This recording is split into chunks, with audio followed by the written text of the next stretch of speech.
시청자 여러분 안녕하십니까? 7월 29일 화요일 사사건건입니다. 김문수 후보를 지지한 국민 40%는 우매하다. 이재명 대통령은 하늘이 내리는 구원자다. 이재명에 덤비면 죽는다. 문재인은 대통령감이 아니다. 매일 추가되는 최동석 인사혁신처장의 발언 논란에 여권에서도 일부 선을 넘었다는 평가가 나오고 있습니다. 인사청문회를 거치는 자리는 아니지만 대한민국 공무원단을 혁신하고 채용과 교육, 개발과 관리라는 이 막중한 책임이 있는 자리이기 때문에 논리적이지 않은 주장에 대한 비판의 목소리가 계속되고 있습니다. 정치권 소식 더불어민주당 이용우 의원, 국민의힘 전주혜 전 의원과 함께합니다. 어서 오십시오. 반갑습니다. 안녕하십니까? 자, 최동석 인사혁신처장이 과거 유튜브 방송과 칼럼 등에서 남긴 발언이 잇따라 소환되고 있는데 그 발언 중 한 부분 들어보겠습니다. 문재인은 대통령감이 아니에요. 그런데 공직에다 끌어내가지고 그걸 하는 바람에 이제 나라가 여기까지 추락했는데 지금도 뭐 책 팔면서 책 장사하고 나라가 이 꼴이 됐는데 그에 대한 책임의식은 내가 보기엔 문재인에게서 찾아볼 수가 없어요. 물론 우리가 안보인 데서는 나라님 욕도 한다고 하지만은 이게 그 차관급 공직 또 그것도 인사혁신처장이라는 이 자리에 간 분이기 때문에 이 과거 발언에 대한 논란이 지금 잦아들지 않는 것 같은데 어떠신가요? 본인은 뭐 본인의 유튜브나 뭐 예. 과거 발언을 지웠습니다만 그 요새는 뭐 이런 것이 지운다고 해서 영원히 삭제할 수가 없기 때문에 지금 계속 좀 무한대로 지금 뭐 여러 가지 발언이 좀 나오고 있죠. 그렇습니다. 그런데 지금 국민 눈높이에는 이제 인사혁신처라는 자리가 인사를 할 수 있는 그 네네. 공무원의 인사를 좀 관장하는 그런 굉장히 중요한 부서인데 이런 데 있어서 굉장히 그 주관적인 그런 기준으로 사람을 또 평가를 하고 그리고 또 어떻게 보면은 좀 막말 같은 그러한 과거의 좀 행태를 봤을 때 국민들의 눈높이에 봤을 때는 인사혁신처장으로서는 부족해도 많이 부족하다. 그래서 네. 지금 사퇴 여론도 지금 나오고 있습니다. 예. 그런 면에서 지난주에 이제 강선우 그 여가부 장관 후보자가 이제 사퇴를 하긴 했습니다만 지금 여기서 끝나는 것이 아니라 지금 이 인사혁신처장에 대해서는 굉장히 어떻게 보면 그 정부에서 또 대통령실에서 뼈아프게 생각해야 되는 것이 네. 사실 강선우 후보자나 이진숙 그 교육부 총리 그 후보자 같은 경우는 이러한 그 인수위 없이 또 출범을 하다 보니까 어떤 그런 그 인사 라인이 이렇게 세팅이 되기 전에 이제 추천이 됐기 때문에 그렇죠. 그러다 보니까 좀 걸을 수 있는 걸 못 걸렀다 이러한 면은 좀 있었습니다. 그런데 이제 최동석 인사혁신처장은 대통령실이 공식적으로 또 출범을 했고 그리고 또 이 민정수석이랄지 뭐 여러 가지 그런 인사 검증 팀이 구성된 다음에 임명된 분이거든요. 네네. 그러면 이제 그럼에도 불구하고 이렇게 어떻게 보면 국민 눈높이에서는 무자격인 분이 인사혁신처장이 이제 임명이 됐다는 것은 어떻게 보면 현재의 대통령실의 인사 검증 시스템에 커다란 허점이 있다. 네. 그리고 또 국민 눈높이와 맞지 않는 면에서 좀 괴리감이 있다. 이러한 면에서 굉장히 큰 경고로 받아들여야 될 것 같습니다. 예, 과거의 인사뿐만 아니라 지금 정성호 법무부 장관, 또 윤호중 행안부 장관, 또 강훈식 대통령 비서실장 등 현 내각 인사들을 향해서도 무능하다라고 평가했던 내용도 지금 논란이 되는 것 같아요. 어떠신지요? 네. 예. 이분이 보니까 한국은행에서도 네. 인사 파트로 오래 근무했고 이제 교보생명 이런 민간 기업에서도 인사 파트로 근무했고 또 인사 관련해서 또 대학에서 강의도 하고 직전까지도 계속 이런 인사 업무를 담당을 했고요. 그러니까 인사 분야 전문가이시죠? 공공부문이라든지 민간 조직에서 인사 파트를 오랜 기간 뭐 거의 계속 이 일만 해왔던 분이어서 이제 관련한 전문성이라고 하는 것은 제가 봤을 때 크게 이견은 없는 것 같고요.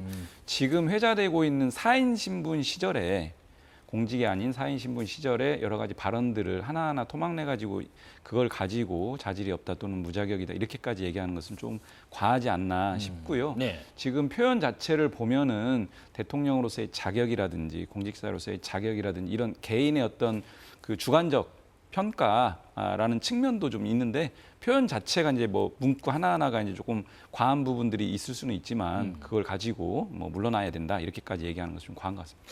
지금 뭐 공직자들에 대한 얘기도 있습니다만 지금 정치권 인사들뿐만 아니라 지난 김문수 전 장관과 지지자들을 비난한 발언도 좀 소환됐는데 지난 대선에서 김문수 후보를 찍은 국민 40%는 우매해져서 그렇게 지지한 것 아니냐라고 이야기를 했습니다.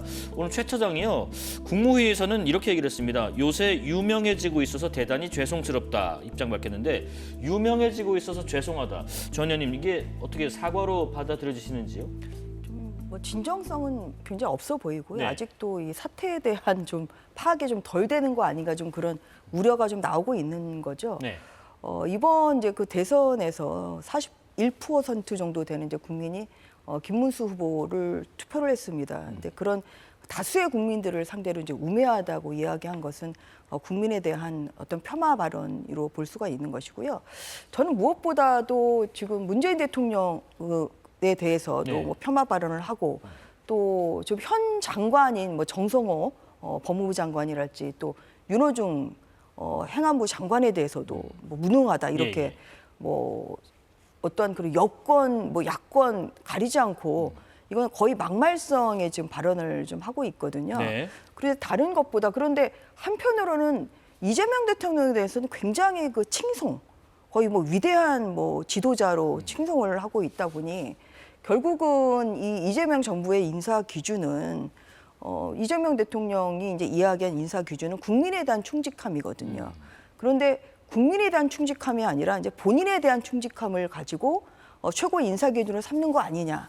결국은 그런 아부성 발언이랄지 아니면 본인이 그렇게 듣기 좋은 현 정부에 듣기 좋은 뭐 이러한 이야기로 이렇게 점철된 분을 이런 인사혁신처장이라는 굉장히 중요한 예. 이재명 정부의 첫 인사혁신처장으로 자리를 그렇게 임명을 한 것은 결국은 이재명 정부의 인사 기준 뭐냐 아부 그리고 또한 막말 이런 것이 될 수 있기 때문에 그런 면에서 이번 그 최동석 혁신처장에 대한 이런 발언은 굉장히 위중한 것이고 네. 경우에 따라서는 이제 본인이 좀 진퇴를 고민해야 되는 그런 상황이 저는 올 수도 있다고 생각합니다. 예. 지금 정치권 인사들 향한 비난뿐만 아니라 그 사법부를 향한 거친 발언도 좀 문제가 되고 있습니다. 지난 5월 1일에 대법원이 당시 이재명 민주당 대선 후보의 공직선거법 위반 혐의 사건을 파기환송한 다음 날 한 유튜브에 나와서 한 발언 잠깐 들어보겠습니다. 사법 구태다가 일어난 거죠. 그렇죠. 조비대가. 예. 그 10명 예. 전부 다 탄핵해야 됩니다. 대법원 기능을 없애버려야 돼요. 대법원 해체라. 우리 시민들이 할 일이 있어요. 네. 시민들이 할 일은 대법원을 우겨 싸서 반쯤 죽여놓는 거예요. 민주적 정당성으로. 그 사법부를 향한 부분에 대한 이 발언에 대해서는 우리 이 의원님 어떻게 생각하시는지요? 네. 당시를 좀 예. 떠올려 보면 당시에 대법원의 전원합의체 사건이 이제 회부가 되면서 동시에 이제 소위 말하는 심리가 합의기일이 잡혀서 진행이 되고 네. 2차 합의기일이 바로 이틀 뒤에 잡히고 선고까지 9일 만에 전원합의체 판결 선고가 이루어집니다. 속전속결로 진행됐죠. 속전속결을 넘어서서 있을 수 없는 일이 벌어진 거예요. 사실 지금 그 진상에 대해서 아직 누구도 확인하지 못했습니다. 저는 그 진상 밝혀야 된다고 생각을 하고요. 그 지점에 대해서 분명하게 그거를 주도했다라고 이제 알려지고 있는 조희대 대법원장. 네. 그리고 또 어떤 대법관들이 이 부분에 있어서 역할을 했는지 이런 저는 진상은 분명히 밝혀져야 된다. 근데 그 부분에 대해서 매우 있을 수 없는 사법 절차, 저는 그걸 사법농단이라고까지 평가하고 싶은데요. 네. 그 지점에 대해서 좀 거칠게 평가한 면은 있는데 분명히 그 지점을 좀 지적한 게 아닌가 싶다라는 생각이 들고요. 네. 이분이 소위 말하는 인사 전문가로서 수십 년 동안 활동을 해왔고 성과를 바탕으로 하는 그 평가와 보상, 인사 혁신 이 구상이라고 하는 것들은 대한민국 어느 사람보다 전문가인 건 맞거든요. 네네. 그래서 그 지점들을 좀 지켜보면서 우리가 좀 평가를 같이 해야 되지 않나 네. 이런 생각입니다. 전 의원께서는 또 올해 또 판사 생활 네. 하셨었잖아요. 이렇게 지난번에 있었던 그 예전에 뭐 지난한 그런 어떤 논쟁들은 차치하더라도 사법부를 향한 사인 시절에 최 처장의 이 발언 어떻게 받아들이십니까? 그러니까 이분은 전방위적이신 예. 것 같아요. 뭐 여권, 야권, 뭐 사법부 뭐 다 본인의 마음에 안 들면 굉장히 폄하 발언을 좀 하는데 네. 발언 수위로 보면 굉장히 위험하죠. 어떻게 보면 이제 사법부의 그래도 대법원이라는 사법부의 최고의 기관에서 이제 내린 그 판결에 대해서 본인이 물론 그 원하지 않는 뭐 이런 결과의 판결이 나왔다고 하더라도 이번에 죽는다. 뭐 조이대도 죽는다. 아주 뭐 명칭도 다 생략하고 조이대도 죽는다. 네. 그리고 이재명 죽이려다가 자기가 죽는다. 굉장히 거친 표현이거든요. 네네. 이제 이런 면에서 이것을 그 대한민국의 또 이재명 정부의 첫 인사혁신처장으로 과연 이것이 적절한 발언인지 이런 부분에 대해서는 저는 아니라고 봅니다. 예. 아니라고 보고 그리고 또 어떻게 보면 그 사법부의 독립성을 침해할 수 있는 그런 발언이기 때문에 저는 사과할 필요가 있다고 봅니다. 네. 이러한 발언이 좀 성숙하지 못한 그러한 좀 본인의 순간적인 감정으로 인해서 이렇게 발언을 하게 됐다는 그런 좀 사법부에 대한 저는 진지한 사과가 좀 뒤따라야 될 거로 생각합니다. 그럼 어떻게 생각하세요? 종합적으로 지금 뭐 사법부에 대한 이야기, 또 정치권에 대한 이야기, 또 국민들에 대한 일부 국민들에 대한 이야기까지 이렇게 언급을 과거에 했었던데 이게 사과에 그치지 않고 더 나아가서 어떤 거취 문제까지 거론될 수 있는 것인가? 지금 대통령실에서는 인사 관련 문제는 검토하고 있는 사항이 없다. 비교적 신중 대응 분위기거든요. 두 분께 같이 여쭤보죠. 물론 전 의원님 먼저 좀 여쭤볼게요. 지금 대통령실의 이 입장. 인사 관련 문제는 검토하고 있는 사항이 없다. 어떻게 보고 계시는지요? 뭐 현재까지 보이는 것만으로도 네. 인사혁신처장으로서의 어떤 그런 그 역량이나 또한 적합성은 저는 현저히 떨어진다고 봅니다. 그래서 지금 사퇴 이야기도 저는 충분히 나올 수 있다고 보고 있습니다. 다만 이것이 어떤 그런 그 뭐 예를 들어서 어떤 큰 뭐 도덕적 하자 사실 이런 것이랑 좀 연결되는 것과는 별개의 문제이기 때문에 앞으로 이제 인사혁신처장으로서의 어떤 그런 말실수나 뭐 이런 것이 또 나온다고 하면 그때는 뭐 걷잡을 수 없는 뭐 그런 또 사회에 거친 비난이 있을 것이고 네네. 본인의 그 사퇴로 이어질 수밖에 없지 않나 싶습니다. 물론 뭐 공식적인 어떤 청문회를 거치는 자리도 아니고 저 차관급 인사하고요. 지명직 공무원이기 때문에 이런 부분들을 다 촘촘히 따져볼 필요는 없겠습니다만은 대통령실은 되게 신중한 분위기. 이런 분위기 지금 어떻게 읽고 계세요? 일단 말씀하신 것처럼 예. 인사청문 대상이 아니고 차관급이고 그 전문성, 업무 능력 이런 부분들은 아까 말씀드린 경력을 통해서 일정 부분 확인되는데 앞으로는 그런 부분들이 제대로 구현되는지 한번 좀 봐야 될 것 같고요. 네네. 표현 자체에 대해서 예를 들면 아까 대선 결과가 41%가 이제 김문수 후보가 나왔지 않습니까? 그 부분에 대해서 굉장히 좀 당혹스럽다라는 평가를 좀 과하게 한 부분은 있는 것 같은데 저 스스로도 사실은 그때 계엄과 내란의 한복판에서 치러진 선거인데 그 결과가 41% 나온 거에 대해서는 굉장히 좀 당혹스러웠거든요. 아마 그런 부분들을 표현을 그렇게 한 것 같은데 국민들 자체를 그 지적하는 것은 뭐 적절하진 않지만 네. 아무튼 그런 전반적인 상황들을 보면 지금 단계에서 사퇴해야 된다 이렇게까지 얘기하는 것은 좀 과하다 이렇게 말씀드립니다. 이 소식도 잠시 짚어보겠습니다. 북한의 김정은 위원장의 동생 김여정이 낸 담화문인데요. 북미 정상들의 개인적 관계가 나쁘지 않다면서도 비핵화 협상 가능성은 일축했습니다. 지금 미국 백악관에서요. 북한과 대화가 열려 있다면서 손짓을 하는 분위기인데 지금 북미의 메시지 우리 정부가 어떻게 해석하고 대응에 나설지 궁금합니다. 한번 의견 들어보겠습니다. 이 의원님. 저는 이 발표에서 이제 두 가지를 핵심적으로 봤는데요. 네. 개인적 관계가 나쁘지 않다. 열어놓은 거거든요. 북미 관계에 대한 개선과 또는 북미 대화에 대한 부분들을 일정 부분 열어놓으면서 네네. 한편으로는 핵 보유국 지위라고 하는 것을 명확하게 강조했습니다. 그런 부분들은 전제 조건이 아니고 그냥 그건 기정사실이다라고 하는 부분들을 강하게 언급하면서 네. 그러나 북미 사이의 대화는 열어놓는 그 두 가지 지점을 좀 포인트로 봤는데요. 네. 그러면서 대통령실이 어떤 입장을 밝혔냐면 이 미국과 대북 정책에 관해 소통하겠다. 북미 회담 재개에 또 역할을 하겠다. 이런 발표를 했거든요. 네. 그러니까 우리나라가 이 북미 관계 개선에 있어서도 역할을 하면서 동시에 이 남북 관계에 어떤 꽉 막힌 부분들, 윤석열 정부에서 거의 뭐 대결 구도로 일관했던 이런 부분들에 있어서는 당연히 평화와 화해의 어떤 관계로 전환을 해야 되는데 이런 부분들에 대해서 역할도 하면서 북미 관계의 어떤 이런 일정한 진전에서도 역할을 좀 하겠다라고 하는 입장을 밝혔고요. 네. 정동영 통일부 장관이 이제 임명이 됐기 때문에 워낙에 이제 이 분야에서 이제 뭐 대한민국 최고 전문가 아닙니까? 지난번에도 한번 장관을 했었고 그렇죠. 이런 부분들 잘 풀어갈 거라고 좀 기대가 됩니다. 북미 간 또 남북 간의 어떤 대화의 협상 물꼬를 트는 것은 뭐 환영할 일이겠습니다만은 지금 이 비핵화 이 내용을 테이블에 올리지 않고 다른 대화의 방식이 가능한가 하는 궁금증도 듭니다. 지금 이제 대한민국으로서는 가장 이제 네. 중요한 것이 이제 북한의 비핵화 아니겠습니까? 예. 그런데 이제 북한은 그럴 의사는 없어 보이죠. 오히려 이제 당당하게 이제 핵 보유국의 지위를 인정해달라. 대한민국뿐만 아니라 전 세계를 향해서 좀 그러한 입장을 견지를 하고 있습니다. 네. 저는 사실 이번 그 장관 청문회 때도 보고 좀 실망스러웠던 것이 대한민국의 주적이 누구냐.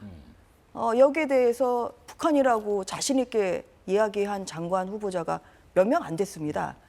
말꼬리를 흐리고 오히려 좀 곤란해하는 그러한 명확한 대답을 하지 못하는 흑이라고 뭐 대답을 못하는 좀 이런 상황이 예. 과연 이 지금 북미 간의 이런 협상에 있어서도 대한민국의 어떤 그런 뭐 존재감이랄지 아니면 역할을 좀 해야 되는데 이런 정도의 이런 그 안보 의식이나 대북관을 가지고 있는 이재명 정부의 인사들로서는 오히려 북미 회담에서 대한민국이 패싱될 수 있다.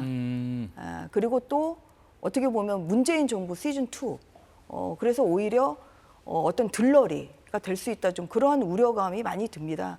어떤 북한에 대해서 유화책만 가지고는 오히려 그 북한의 핵 개발에 오히려 그 진전이 되는 이러한 결과를 지난 20-30년 동안 봐왔습니다. 그런 네네. 면에서 지금 대한민국 정부도 이 핵 보유는 안 된다는 것을 저는 굉장히 중요한 그 방점으로 생각을 해야 되는 것이고요. 네. 그리고 어떠한 그런 북미의 대화가 재개되는 데 있어서도 대한민국의 목소리를 충분히 낼 필요가 있다고 생각합니다. 제가 한 가지만 예, 말씀하십시오. 이제 그 인사청문회 과정에서 이제 국민의힘에서 이런 질문들을 그 청문위원들께서 많이 했습니다. 뭐라고 물어봤냐면 북한이 대한민국의 주적이 맞냐? 이 답변을 사실상 강요하다시피 반복적으로 질문했는데요. 질문 자체가 틀린 겁니다. 그러니까 구체적인 팩트도 확인 안 하고 질문을 던지는 거예요. 윤석열 정부의 국방백서에 보면 이렇게 나옵니다. 북한 군과 북한 정권은 적이다. 이렇게 나옵니다. 네. 윤석열 정부조차도 이렇게 나옵니다. 보수 정부에서 다 이렇게 표현했고요. 주적이라는 표현은 과거에 사라졌던 부분이고요. 윤석열 정부 국방백서에서조차도 주적은 사라졌고 적으로 나오고요. 북한과 북한군, 북한 정권은 구분해서 표현하는 겁니다. 그래서 그렇게 구분해서 답변을 한 건데 자꾸 사실과 다른 내용을 답변을 강요하는 것은 매우 적절하지 않고요. 북한이라고 하는 것은 대한민국과 군사적 대치 관계 이런 부분에 있어서 군사적 어떤 긴장 관계를 유지하는 한 축임과 동시에 남북 평화 관계를 구축해 나가야 될 또 하나의 축입니다. 이게 양립 불가능한 관계로 가면 안 되거든요. 이거 같이 추구할 수밖에 없는 매우 어려운 관계거든요. 네. 이 부분들을 소위 말하는 민주당 정부에서 상당 부분 진척시켜 놓으면 다시 무위로 돌리고 보수 정부에서 네. 이런 일들이 있으면 안 된다. 이제는 다시 그 이재명 정부에서 이런 부분들을 다시 한번 반석에 올려놓는 이런 노력들을 하겠다 이런 말씀 드린 겁니다. 알겠습니다. 특검 얘기도 좀 이어가 보겠습니다. 지금 공직선거법 위반 혐의 피의자로 김건희 특검팀의 소환 요구를 받았던 윤석열 전 대통령이 오늘 예정됐던 출석 시간에 보이지 않았습니다. 특검팀은 내일 출석하라고 지금 재통보를 했는데 내일도 나오지 않을 가능성이 높아 보인다고 하네요. 내란 특검 조사와 형사 재판도 다 건강상 이유로 불출석하다가 지난 구속적부심 신문에는 나왔었고 그러다 보니까 이게 선택적 출석 아닌가 이런 부분에서 일부 비판의 목소리가 있습니다. 어떻게 생각하시는지요? 저는 예. 이것을 그 사법 질서, 국법 질서를 무너뜨리는 내란의 연장이다. 저는 이렇게까지 평가하고 내란의 싶습니다. 연장. 예. 아니 국민이 뽑아준 대통령으로서 3년이나 역할을 했다가 결국 파면당해서 직에서 물러났는데 여전히 이 사법 질서에 대해서 아랑곳하지 않습니다. 법원이 또 수사기관이 불러도 안 나와요.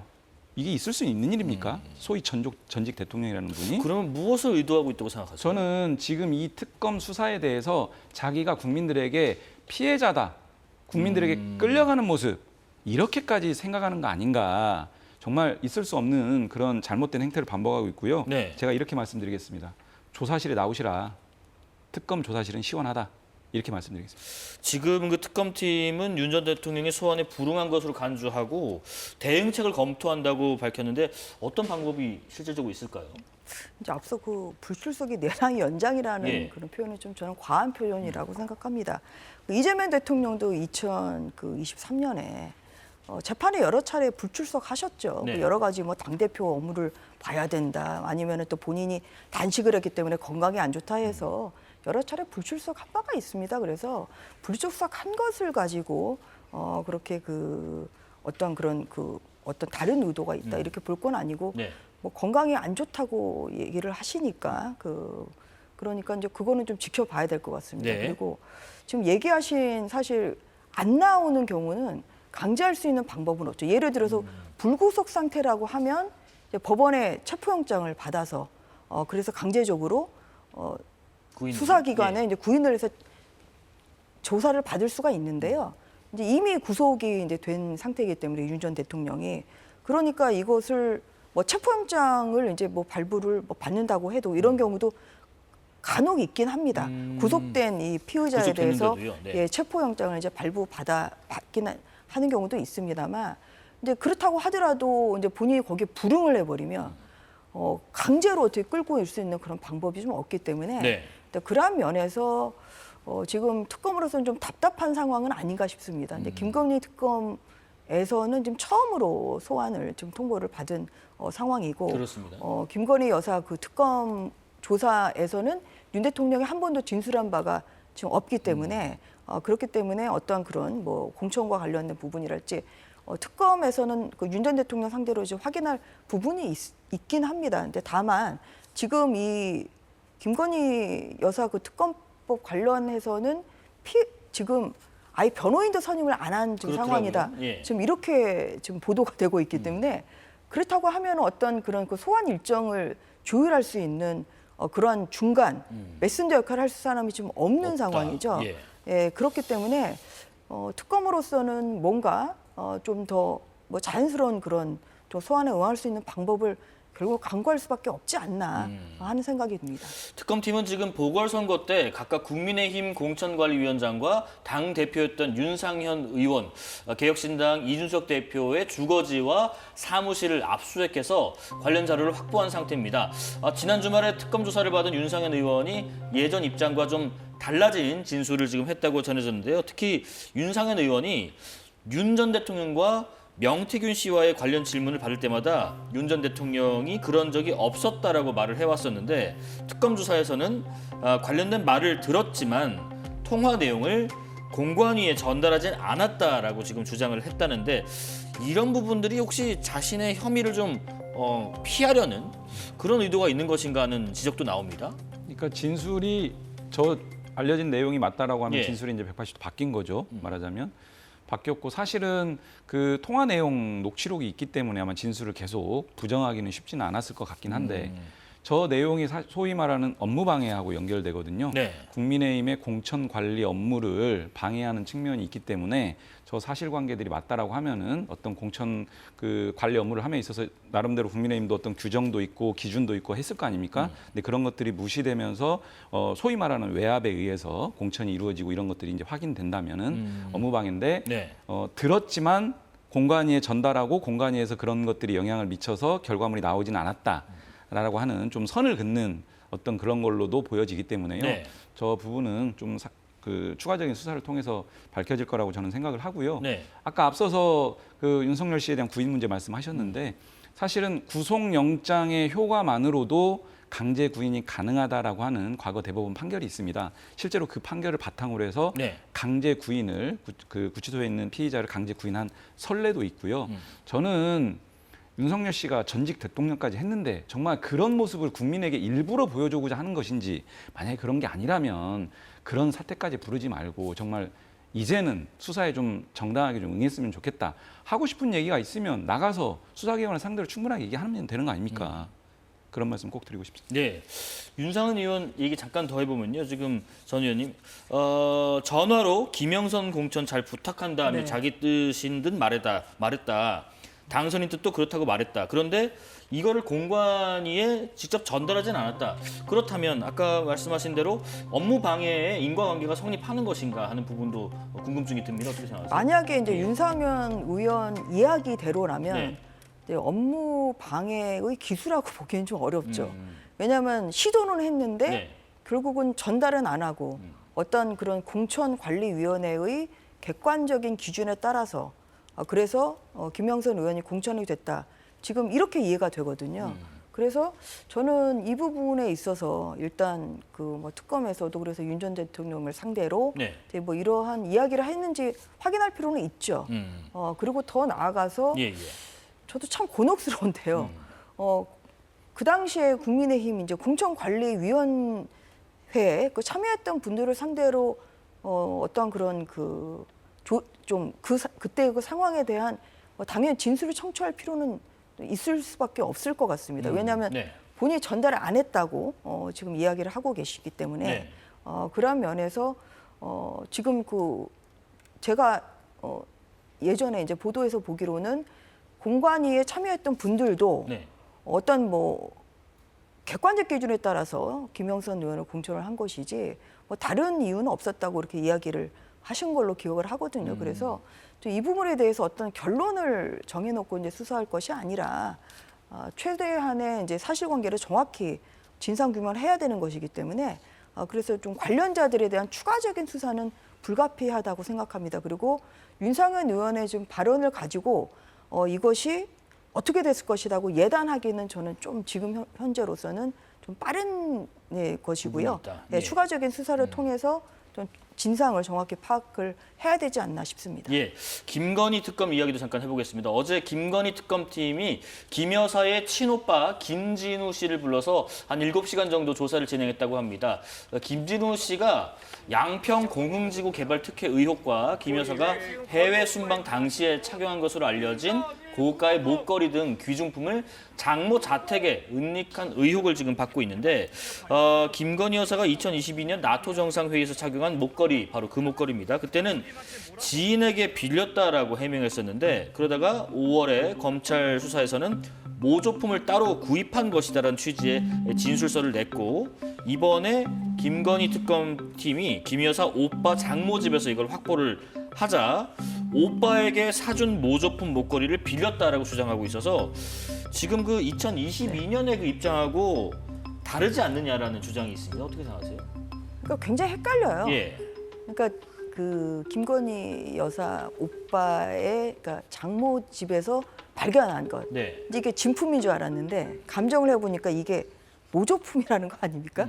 그러면은 지금 특검에서 이제 방향을 잡고 있는 이 진품은 도대체 어디 있는 거지? 예. 그리고 이제 통일교에서 뭐 어떤 그런 영수증을 좀 찾았다고는 하는데 지금 이게 영수증만 가지고 되는 것이 아니라 지금 어떤 그런 그 샀던 물건, 그 정품이 있어야 이게 또 추가적인 수사로 나아갈 수 있는 거 아니겠습니까? 네네. 그런데 벌써 지금 그 첫 단계부터 뭔가 지금 특검에서 예정하고 있는 이러한 저 방향으로 좀 가고 있는 건 아닌 것 같습니다. 지금 중요한 것은 이 모조품은 아니잖아요. 예. 예, 모조품은 아니고 그리고 좀 나오는 얘기로는 그 모조품을 빌려서 순방 때 찬 것이다. 좀 이렇게까지 얘기를 하고 있기는 합니다. 그런데 지금 이 김건희 여사 특검에서 이제 예정하고 있었던 것은 진품을 사서 네네. 진품을 선물 받아서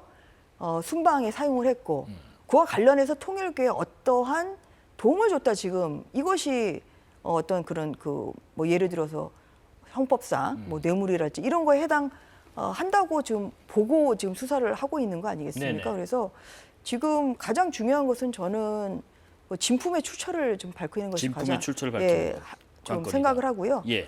그리고 이제 이 모조품이라고 하면 이제 이것의 뭐 구매 경로랄지 또 보관 경위 뭐 이런 것도 이제 추가적으로 수사를 해야 된다고 생각합니다. 그래서 현재로서는 이제 이것이 어떤 그런 김진우 씨의 좀 연관이 있느냐 없느냐를 좀 예단하기는 좀 빠른 단계인 것 같습니다. 지금 또 그런 얘기가 있습니다. 김 여사 측에서는 이 공직자 신고, 재산 신고 대상에서 배우자 또 직계 좀비 속이 아닌 가족은 제외되기 때문에 오빠에게 선물